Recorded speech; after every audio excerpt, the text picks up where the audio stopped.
once again, the world knows China by its becoming the world factory, right? That China is producing a lot of cheap goods, for the world's consumption. But if you again look back on the 18th century, China was producing all those things for a very global market.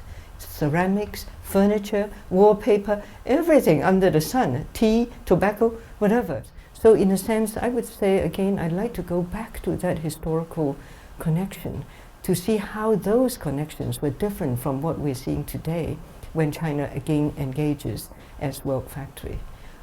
But in between two, there's another aspect that very seldom people talked about, that is from the 50s to the 70s, actually under the height of socialism, China actually wooed many African countries as socialist brothers. Foreign aid, construction. A lot of things that was done then is now also being done now. So I think to understand what China is doing today and what its motives and its mode of operation and the impact on local societies, it will be useful to go back to these very different layers of history to see the similarities and differences.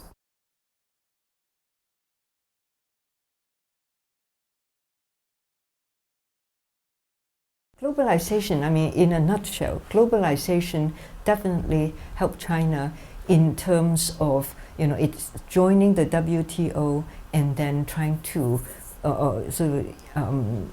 reduce some of its own trade barriers and all that. And so huge influx of FDI, foreign direct investment. So it has affected China in regional terms, particularly the coastal areas. The area where I worked in southern China is particularly visible because it embraced the market much earlier, and it has a historical legacy of being very commercialized and engaged with the world, as I said earlier. China being world factory, triggered these massive migrant laborers from the countryside looking desperately for employment. A lot of them went into the factories in southern China.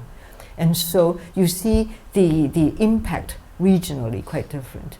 But as far as the rural-urban impact, yes, of course you see new urban landscapes, high-rises, malls, highways, whatever, all these symbols of modernity. But who built those things? It's basically the 200 million or now 300 million migrant workers from the countryside. And so if you link their efforts together, so these kind of influx of capital has fundamentally changed the entire rural-urban landscape of China in very, very serious social, cultural, political, and economic ways.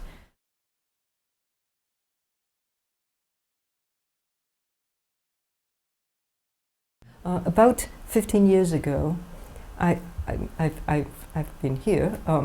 I already sensed that the center of gravity of Asian studies and Asia, activities was moving to Asia. And so I set up an institute in Hong Kong, interdisciplinary, interregional, to try to give ourselves here a base there in Asia if we are going Asia. And so it's been developing. And so in the last few years, through the generous funding of Macmillan Center here and also the Carnegie Foundation, we've gotten some funding to set up programs, inter-Asia programs here at Yale. And so what do? We're basically trying to create team research that's very much sort of looking at the different parts of the area studies, so-called East Asia, Southeast Asia, South Asia, Middle East, Africa, all these sort of continentally based kind of regional studies.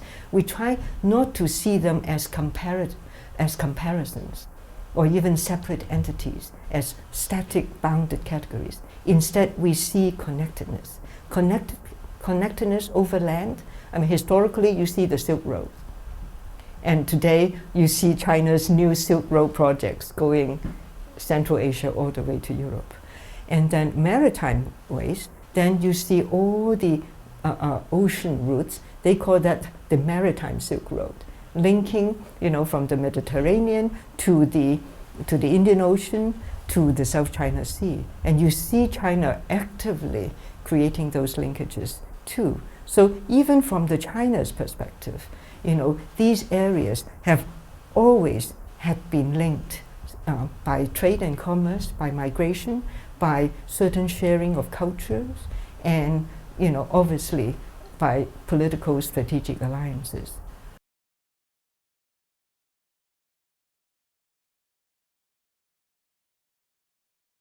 In 2007, 2008, I was in Dubai.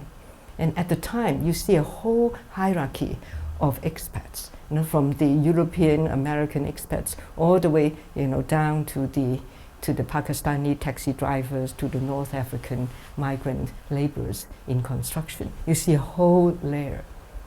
And the Chinese entrepreneurs are sort of in the lower middle, operating shops and restaurants and all sorts of things. If it's not state projects like building a whole city for Abu Dhabi or whatever, then you see the small scale merchants really dominating that kind of a commercial landscape. Now to Africa, I would guess that the number is much bigger because, well, it's a continental size, and north, south, east, west. You see two kinds of Chinese there. One very much connected with the state projects, road buildings, building ports, building special economic zones, factories, highways, dams, hydroelectric power stations, and so on and so forth. So those are, and then of course oil drilling, mining. But those, you basically find the managerial technical stuff. For migrant laborers, I would say they are few and far between. Again, small shopkeepers, small entrepreneurs, dealing with retail shops and restaurants. Yes, there's probably over 1 million now Chinese people operating in Africa.